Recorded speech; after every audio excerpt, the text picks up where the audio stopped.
Greetings, seasoned Final Fantasy XIV main scenario quest players and fans alike.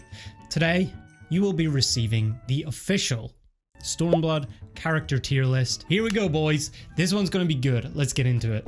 All right. It's officially the last video of our Stormblood playthrough until we move into Shadowbringers, coming up real soon, by the way. I know you're all antsy for it. Shut up already. Anyway, we're going to start with probably the most controversial figure, I feel like, in the entire Stormblood expansion. That would be Mr. Alpha. This guy, hated by many, praised by some, allured by his cuteness. We all know it's an act. We're going to start off controversial. There we go. First one on the board. How do we feel about that? I'm just kidding. Okay, seriously though, Alpha, I don't know. I love Alpha. I think everybody loves Alpha. Let's be real. He saves us. He does his little run thing in the middle of the galaxies and brings us to Omega so that we can do our big battle. And then finally, he gets his beautiful Pixar outro with little minion Omega. That was fun and very heartwarming. And I still haven't spotted him out in the wild though, so that's probably a point deduction. But generally, he's going to score pretty high. I'm thinking, I don't know, should I put Alpha in A or B? I don't think Alpha is as high as A.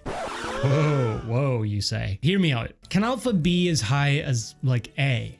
Can Alpha be like top tier character? Given that he can't even speak. The only thing he can say is Queh. Which is adorable, but in terms of character, is he really an A? I'm gonna put him in B for now. Just until we move on, we get a feel for the whole thing. This is just laying down the foundations and we can always tweak it after. Okay, next up, Alfie. I mean, he's always there and stuff. Our boy Alfie. Where did we put Alfie? Where did we put Alfie last time? I think we put Alfie like B or A. I feel like B's gonna be pretty heavy, so I'm gonna put Alfie in A for now because he was present throughout the whole expansion. He came to Kugane with us. He went to Garlemald and got wrecked and was brought back by Shadowhunter a little bit later. Yeah, he's always been there. He's always been a helping hand. I also feel like he transformed a little bit from being a bit of a dick in Heavensward to not being so much of a dick in Stormblood. So I feel like that's points added for Alfie. I'm gonna stick with A for now. Okay, this person, this little girl, what was her name? Azame, I think. I mean, I know it's harsh, but like, I wouldn't put her in F. F is reserved for the bottom of the barrel. I don't even know if anybody's gonna get F. Maybe I'll have to be controversial with that. Probably D for now. And then we'll get a brother. These two are probably D. I'll put them in D for now. They're not like overly amazing characters, if you know what I mean. They weren't that interesting. They played a little bit of a role, but it wasn't anything special. They didn't have like extreme amounts of depth to their character or anything like that. So I just can't place them higher. Okay, Arenvald. I have a feeling that Arenvald's going to play probably a bigger part in Shadowbringers as like one of the Scions. We got a little bit towards like the end of the patch content or at the start of the patch content in Stormblood to do with his history, his like troubled past and what he had to go through. I would probably put him for now, probably a C. We don't know that much about him. He kind of helped out a little bit, got a little bit of backstory, but yeah, I don't know. I don't think he's that interesting yet. I feel like he will be, but not yet. Okay, next up, we've got the biggest simp of all time. The biggest white knight you've ever laid your goddamn eyes upon. We've got Asahi. Where do we place Asahi? He wasn't around for long, mind you, but I did like his character a lot. I felt like even though he was a little bit predictable, he went off the fucking rails. He went off the rails at the end of, I think it was 4.3. He lost his mind. We get the whole simp thing for Xenos. I really enjoyed the vibe that he brought, the kind of nefariousness, the evilness that he brought with him with that ship. And it was like the winds changed. I don't know what it was. Maybe it was the soundtrack, maybe it was the something else, but it felt like he brought with him like an aura of mysticalness and weirdness. And yeah, I felt like this kid was kind of like a breath of fresh air, honestly, in terms of characters. He was very unique.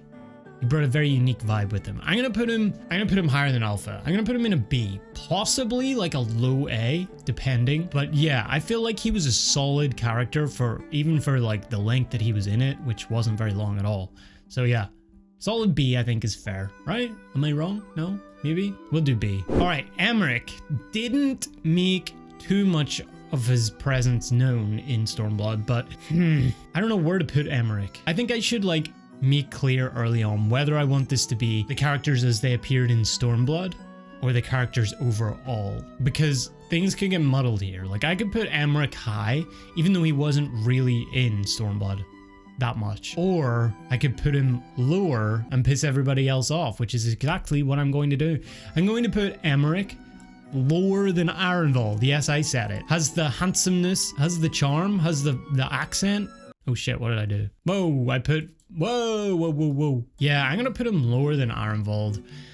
I don't know. Like Ironvold had more to him in this expansion, and just plainly going off this expansion, we already had our whole Emmerich thing in Heaven's Word. Cool guy, love you, that's why I'm not gonna put you low, but at the same time, you basically weren't in this. And the same thing goes for Biggs, honestly. I'm gonna put Biggs pretty low here. Same goes for Onion Head. Like, actually, I'm gonna put Onion Head higher because he had the alpha part in the Omega raids, but that was about it. Maybe like here. I think that's right. Like, Biggs just wasn't really a thing in Stormblood. I don't know what it was. He's just like, we didn't get anything from his characters. Complete side character, just complementary to anything to do with the Ironworks, and then just didn't appear anywhere else. Same thing with Wedge, Onion Head, but at least he had the part, like the closeness with Alpha in the Omega raid, so I think that gives him a little bit of an edge over Biggs. I feel like these two are falling down the ranks pretty quickly each expansion we go on, so it'll be interesting to see where they are after the next one for sure. Okay, we'll do Sid. We'll do Sid before we move on to your man. Sid Garland. Where do we put old City Boy? Do we put Sid before or after Alpha? Because Sid was only really around for like the Omega stuff. And well, I guess the Alliance raids as well. But he kind of dipped real fast on those, as he tends to do. Sid for Stormblood, probably like a low B. Didn't play like the biggest part in Stormblood, I feel like. I mean, I guess he like saved the world at the same time, but he's fine where he is. Low B. Who do we have next? Chris. This is what we call him, Chris. Enigmatic figure, I think he's called. Where do I put this guy? Where do I put this guy? This guy's a tough one.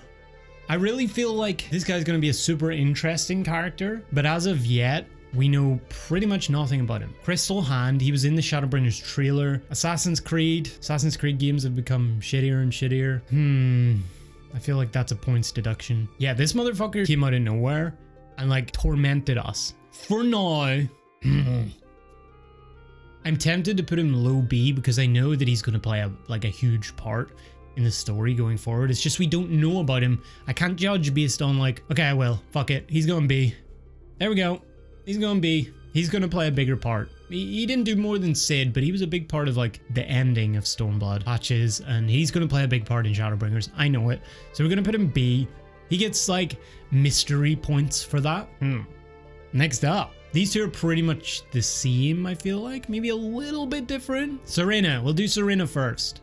Not in that way. I feel like Serena, yeah, mid B. And then I would put Sadu probably like a little bit higher. My two waifus, nah. What am I talking about? What am I even thinking? What is wrong with me? Dear Lord, Sadu, of course she's an S. All right, there is no debate over this. Conrad, not bad. I feel like his character was fleshed out though. What do we think about that? Maybe even that? I feel like we did get a good amount of content from Conrad straight from the get-go on Stormblood. Like the first day, we got like some background for him. He did the death. I think because he died, we have to put him pretty high.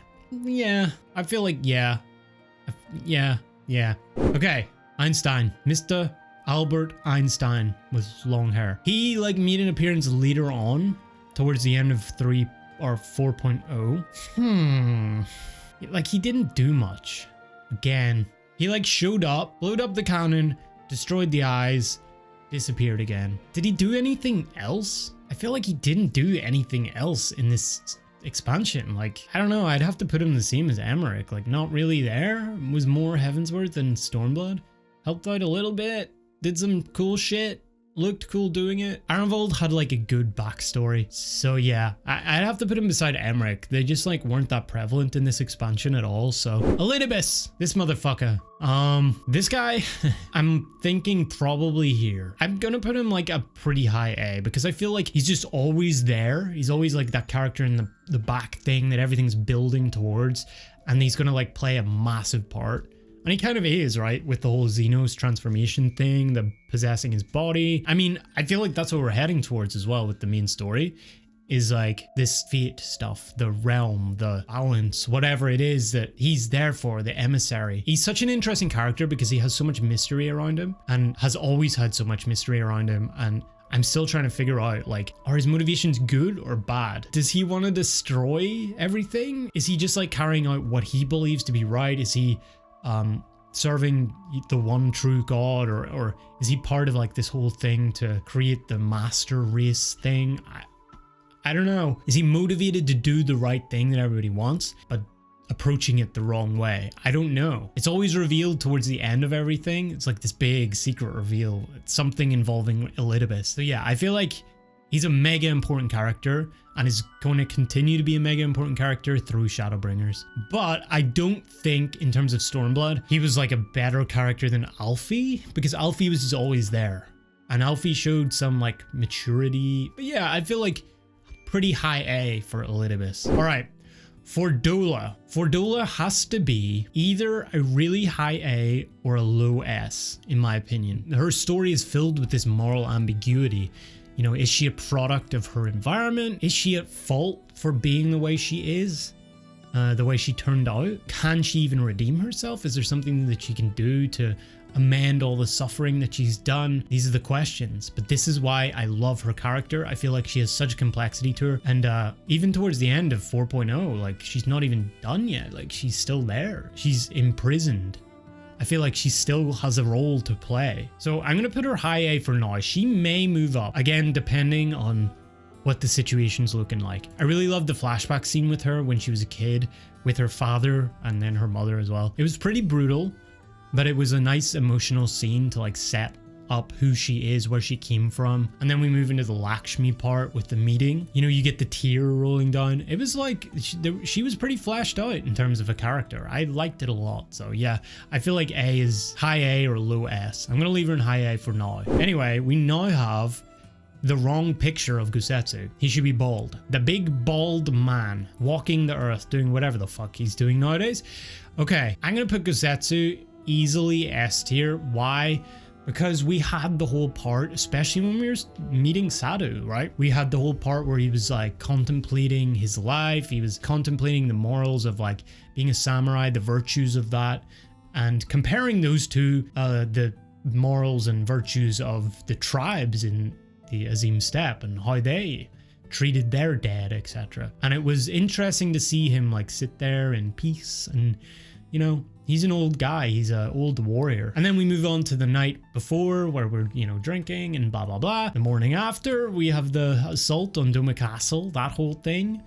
And then it turns out that he's alive and he's on an island and somehow he's with Yotsuyu. And then ultimately, you know, when he's all done, we're all done. Yotsuyu's dead, decides to move on. He shaves his head, which I think is something against like the samurai code of conduct or whatever, and then moves on and just like walks the earth. So I felt like that character arc was really nice. I don't know, I think everybody loves Gusetsu. It was such a shock to see him die in Doma Castle, except not die. And then to have him come back, I was like, what the hell? You could see that he was getting weaker as well towards the end, so I'm glad that he got like a send-off, you know? He didn't have to die. His leave was very pertinent, and it was like just suited his character, given all that we had, you know, the contemplation and all that stuff. So yeah, I love Gusetsu. I think Gusetsu was one of the best characters in this expansion for sure. He was a badass as well. Let's not forget that. Mr. Uwu. Yeah. Grinvat, I think his name is. We had this guy in the last one just so I could shit on him. just so I could shit on him and put him in F. This guy got one of the worst possible endings to a character I've seen. Oh my god, man, he got done dirty. I feel so bad for the dude. He got turned into a fucking chainsaw man and then like just got slaughtered after being experimented on. What a horrible ending for Mr. Uwu. I would say he's a pretty solid B, yeah. I think he had like a good character development arc and we got the end of him. Maybe not. Tethering that back to like the fact that he was kind of a troll character, a little bit of comedic relief in Heavensward, it augments it a little bit more, you know? It makes it more brutal because you always need a little comedic relief, and now he's fucking dead in the most horrible way possible. That adds a little bit more emotion, a little bit more intensity and attachment to his character. So I think like mid B, solid B is pretty decent, right? I think that's deserved. I don't think we're gonna see him again, so just give it to him, all right? All right, Gyuto. This guy was Stormblood's version of comedic relief, but I don't think that I can put him in F, honestly. Actually, I might. I'm gonna put him in F. Fuck this guy. Nah. I kind of liked him though. I might put him here. All right, we'll put him low C. I don't think he had like a massive amount of character, but you know, he was funny and he was like a little troll. All right, Hancock. Hancock's a difficult one. I feel like Hancock's probably a high B, maybe not higher than Arenvald. Quite simply because we didn't really know that much about him. We knew that he worked for Lolorito with the East Aldernard Trading Company, but that was about it. He was helpful. He was nice, but in terms of character, did he really even have that much to him? I don't know. He was just this guy, I feel like. Again, I don't really have much more to say on him because he was just kind of like this guy who's there. I'd say he's pretty mid. Okay.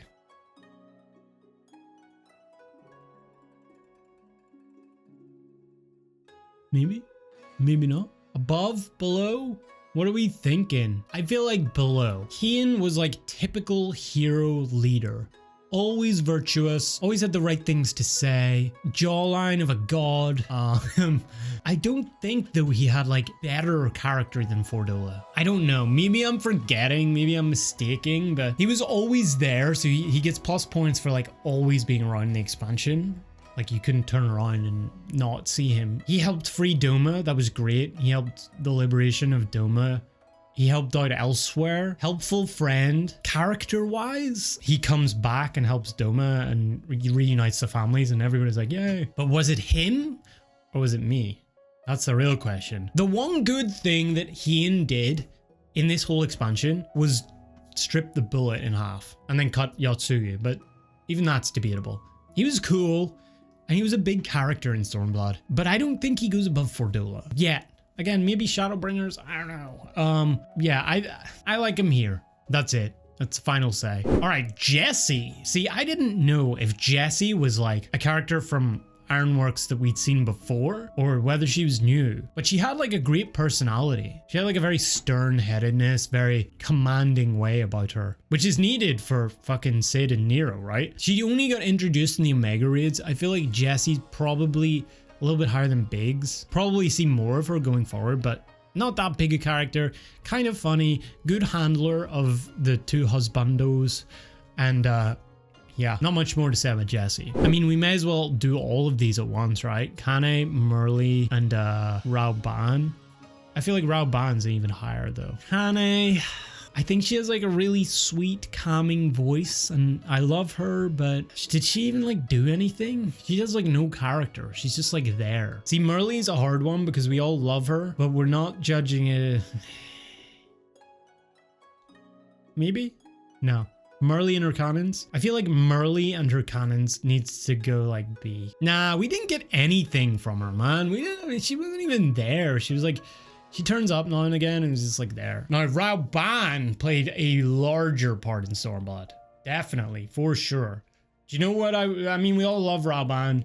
I feel like Rauban, I'm going to put Rauban like here. We got to see young Rauban, which was awesome. We got to see the decision him and Ilberd made. And then we got the Nanamo part where he, you know, has this need or want to leave the Flames and become leader of Ala Mhigo, which he ultimately does. Yeah, Rauban was awesome in this. I feel like he needs to be a pretty high A. I don't know where else to put it. We got to see his hometown. We got to see everything about him. Always good seeing Raoban. We even got a Raoban speech, which was fucking awesome. We even got one of those. All right, I spilled coffee all over myself, but we're back with a new shirt. Krile. I feel like Krile could be S for Stormblood. Maybe not quite S. She got taken and experimented on and used for her ether by the evil Garleans. Better than Raoban?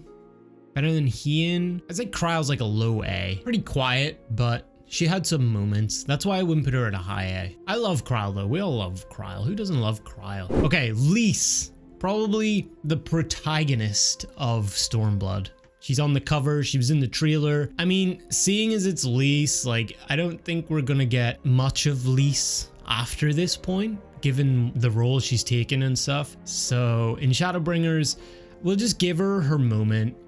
Like, she had a good run in Stormblood. So we go from the end of Heavensward, Papalymo, and the Eater reveal, and we end up going through this whole arc of Lyse's kind of discovery of her own self and her maturity and leadership and responsibility, and she figures out in the end what she really wants, and that's to lead Ala Mhigo. Unfortunately, that means she left the Scions, which was obviously a little bit of an emotional moment, but yeah, I feel like she has to be S for Stormblood. It's kind of like her expansion in a way. I wouldn't put her lower than Gusetsu.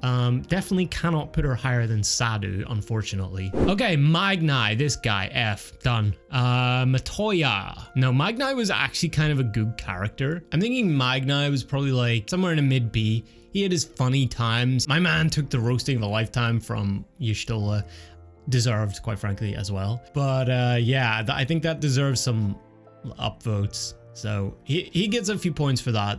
Mid B, not really that important a character, but played his role in the kind of mid section and towards the end of Stormblood. A little bit more comedic relief character in a way. Okay, Matoya. Matoya is like, kind of mid. She's in and around the same area as these two. Like, important kind of character, but not that important. Didn't play much of a role in Stormblood until like the end. I think was the first time we saw her. I would even put her lower. I'll put her like, I'd put her D, honestly. Like, as much as I love Matoya and she's funny and stuff, she really didn't do anything in Stormblood. Like, she wasn't there at all. I feel like maybe moving Azame up at this point, like put these two up there, maybe. Like, they had reasonable roles in Stormblood in the village of Nomai, especially with Yotsuyu. Okay, Maxima. Didn't really get to know him at all until the end. Probably like a low B. Wasn't anything crazy. I don't know what else to say about this guy. I feel like we'll learn more. Kind of switched roles when he had to. Ship gets shot down, helps Alfie a little bit, goes with Shadowhunter, and then ends up coming back. We don't really know much about him. I'm sure we'll see more of him in Shadowbringers. All right, Mefrid. I think so. I think he might be our first F, boys. I think Mefrid just might be the first. To be honest, right? He was there at the start. Obviously, he dies. He gets slaughtered at that Xenos fight when he comes into Rhalgr's Reach, but it was kind of like... I don't even remember who he was. I don't even like, I had no information beyond like his name is Mefrid. I feel like maybe there was more, but like it didn't matter much. It didn't like register in my memory. I don't know. It just felt like he was just a placeholder character in a way. Died pretty early. Didn't contribute much to the story. F's for Mefrid, but literally F's for Mefrid. He just wasn't that good of a character, let's be real. Okay, Nago. Nago is probably like I'd say Nago's probably here.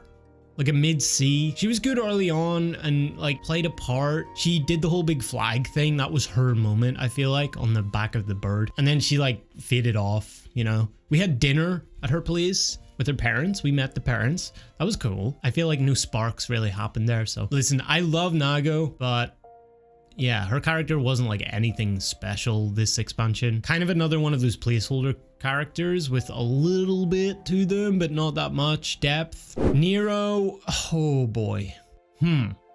Where do I put our boy Nero? Nero, he certainly was like more prominent than Cid, but again, they were only really there for the Omega raids.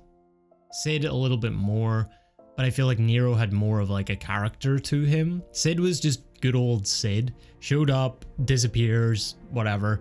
Nero had like a new look. I don't know, he just felt like he was evolving in some way. His character was changing, or there was an arc to his character. Cid just feels the same. Cid just feels like, there's Cid again. I'm doing Cid things. He's having his midlife crisis, and we gotta, you know, not enable him, but enabling him would be putting him in S, but we gotta like make sure that, you know, he doesn't like jump off a cliff, and he's not gonna like buy a Ferrari or anything, right? I feel that's what B is, you know, pretty good, but nothing amazing. That's Nero for me this expansion. Again, we'll probably see more. I love the romantic side of these two.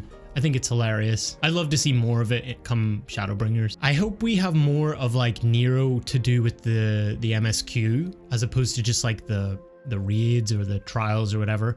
Like, I hope there's to do with Nero's little wrist GPS thing, his Apple Watch that he threw into the depths that we're going to go and collect. Speaking of the Omega raids, we have Omega Spidery Beetle Boy himself. Interesting character, if you could call it that. Omega's like at the same kind of area as Chris. I really loved the depiction of like an AI or like a conscious machine or something. There was a lot of grounding to it, honestly. Like it felt very grounded. It felt like it was asking a lot of the questions that something existing like this, an autonomous weapon, conscious weapon, AI, whatever it is, would bring up. All the questions, all of the kind of conflicts between humans and AI, and you know, all the sci-fi stuff that you see in the movies. But I feel like the idea of like wanting to mimic us and learning through like simulating us was really unique. That's, I think, the part that I loved most about those raids. We get the heroes theme right at the end, the very last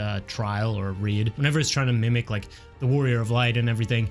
And you get all these like mirrored versions, and in the end it just like can't comprehend who we are, why we do what we do, the feelings, emotions, why we fight for things. It's all based on things that are illogical and irrational to it. It can't compute them, so it doesn't understand. I think that's a really interesting thought. Primarily for that, I put Omega in like B. I don't think Omega had like too much character, but it was really interesting to see like Omega in the female form fall to her knees at the very end after she was defeated and like question why, and it felt very like desperate. I actually enjoyed that because there's like an anthropomorphization there, there's a human element there, emotional element. Nothing amazing in terms of character, but definitely worth something for what they tried to do with it. Okay, Pippin. Pippin is so hard for me to place because he plays like such a side role, but also not. Pippin to me feels so forced, and I don't know why. Like high C. I know people are gonna hate me for that because people love Pippin. I don't get Pippin. Pippin was just kind of like thrown at us right at the end of A Realm Reborn. I'm like, oh, okay.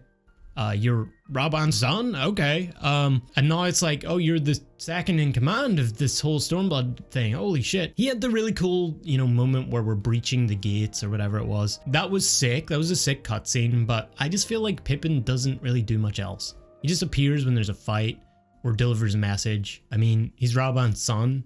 Cool. That's about it. That's pretty much all we know about Pippin. Unless there's more and I'm just an idiot. But yeah, high C, nothing crazy. Okay, now we're getting into the really good parts. Shadowhunter, or should we call him Gaius? Given the fact that he's Gaius, there's like a whole other dimension to how I should rate him. I really love like the mysteriousness of him. I feel like a lot of these characters, right, that have this mystery and we don't know yet, they're all kind of related in this little group of mysterious people with Elidibus, with Shadowhunter, Gaius. I don't know what it is, but there's like this little group of people that are mysterious and will play like a larger part in this broader storyline of this game. I just don't know what it is yet. Because he comes with Gaius, that has to automatically place him way higher. Is he higher than Alfie? I feel like we can't, because Alfie's just been with us for so long, but these two are pretty close. I'll be definitely interested to see how his character gets expanded upon further into Shadowbringers. I feel like he's going to be one of the next like bigger characters we're going to see going into Shadowbringers. So I'm keeping my eye on him, but I don't think I can place him for Stormblood at least because he only came in at the end. I don't think I can place him higher than like Alfie or Rauban, who had their own little, you know, story arcs, their own little character arcs within Stormblood throughout the whole thing. So, okay, Granddaddy himself, Solas. Now, if you watch the stream, you know that I love this guy already. Why? He has such a unique vibe to him. He is such a character. Like, he's an actual character that I'm like, wow, okay. It's just this eccentric guy with this weird music that comes in, and he gets shot and he gets back up and he's like, he doesn't give a shit. It's great. I love him. He's like a theater kid, you know? He's turns around and does his big reveal and points at the camera and it's like, ah. I love him. And I think it's because he's like carefree. He knows what he is. He knows that he is this infinite existence of an Ascian who started this empire, knows more than anybody else, you know, even Varys. You know, he calls him an idiot. He can't see like the bigger plan and everything that Solas has planned out, and just like walks off. I don't know. I just love every cutscene that he's in because you know you're gonna get something good out of it, and it makes me laugh. He's entertaining, all his little actions that he does, and just again, what he knows is like he has the higher ground and he knows it, and he just like doesn't give a shit about anybody else. But yeah, moving on to Turtle Boy. Turtle Boy that is now Old Turtle Boy, which makes him a better character. I thought Saraban at the beginning, when he got revealed, I was like, what the hell even is this game? What is happening? There's this turtle who saved us from like the cops. What the fuck? We just got saved by this random walking, talking turtle? Huh? Teenage Mutant Ninja Turtles? Is that the way we're going here? Turns out he became our little helper and he's a good lad. You know, he gets his own little character arc as well. Now he is the new Genbu, like really cool auspice turtle old thing. I don't know where to put him though. I feel like Saraban's here. He's like a pretty high B because of that Four Lords trials kind of character development that he gets there. If we didn't do that, if that doesn't exist, he'd be like mid C for sure. Maybe even like a low C. Yeah, I mean, I don't have much else to say about Saraban. Good lad. Thanks for all the help, buddy.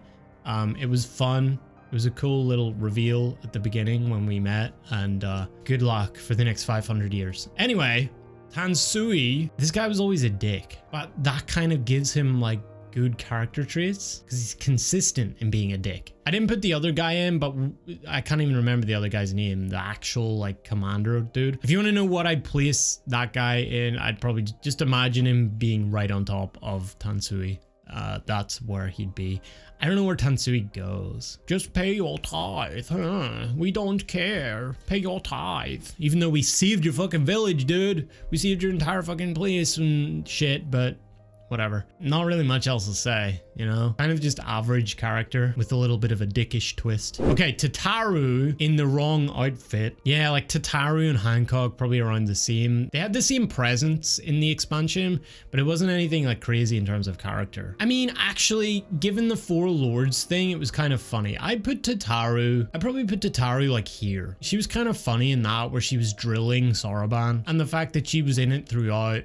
Helped out a lot, had new outfits, gave us a new outfit that I'm currently wearing now. It's pretty cool. Yeah, not much else to say for Tataru. Tataru is Tataru.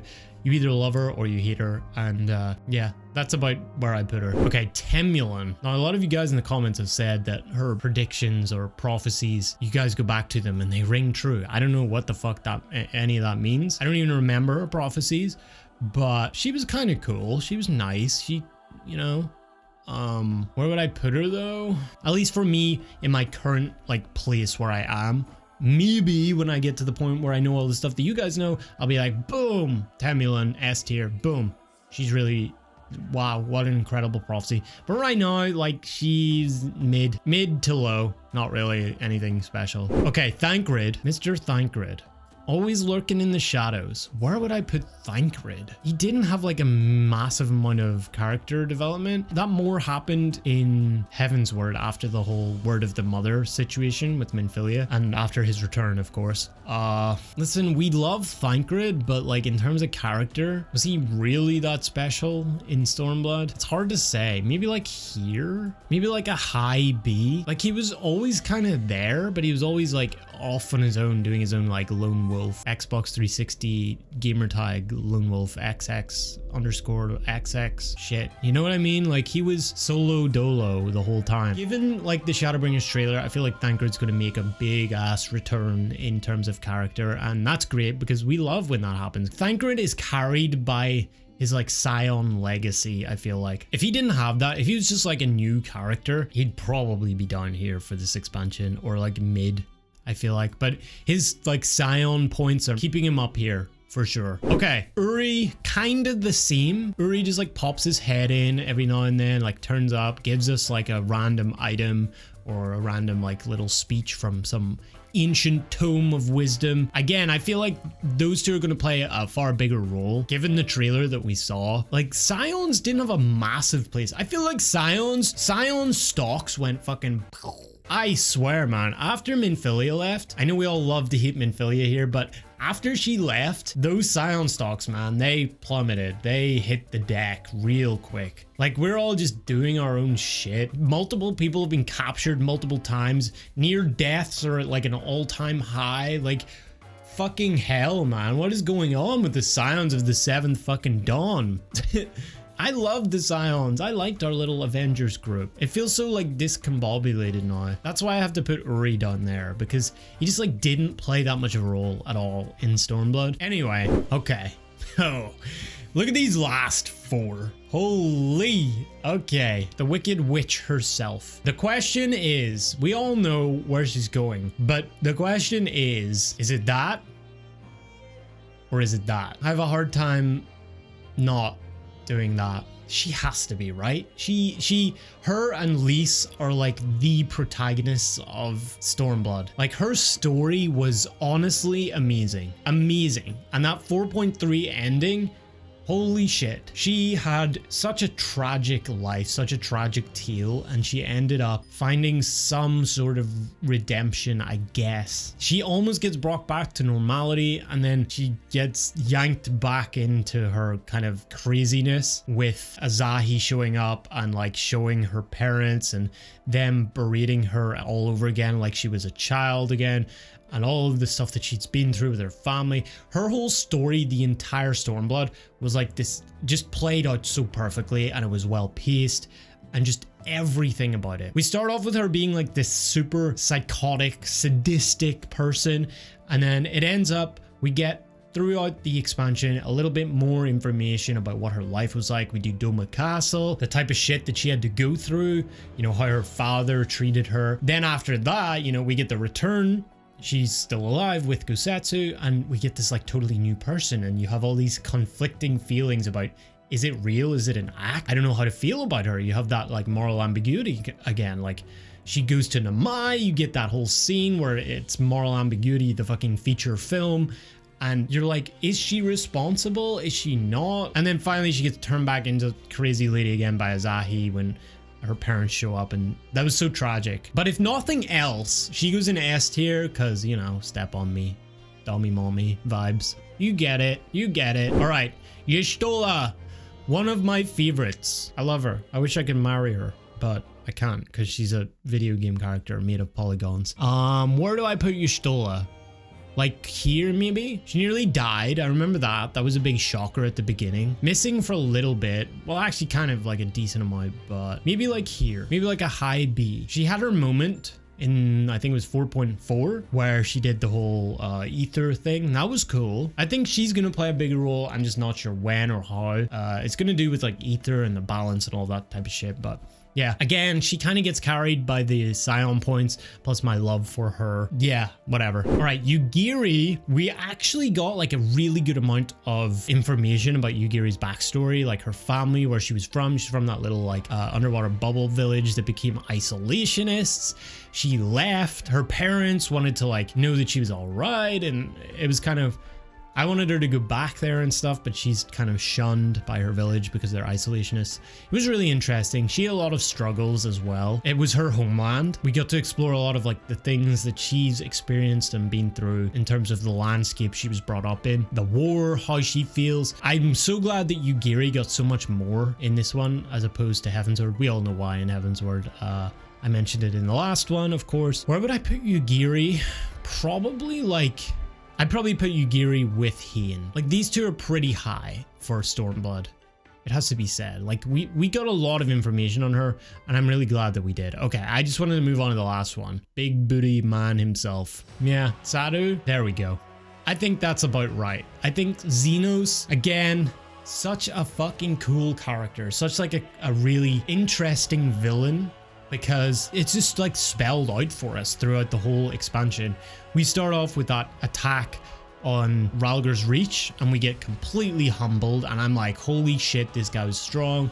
And obviously it's designed to feel that way, right? And then the next time you fight him out in Yanxia, and it's like you're a little bit stronger, but still you kind of get screwed, and then he just walks off. But it's all a game to him. That's what I love about it, is he doesn't take it seriously. And then that finale, holy shit, out in the menagerie, not only the whole thing with Shinryu, that fight was awesome, and I can't wait to get to the extreme of that as well, by the way. Like, I'm really looking forward to that one. But yeah, the whole thing with like the sword, holy shit.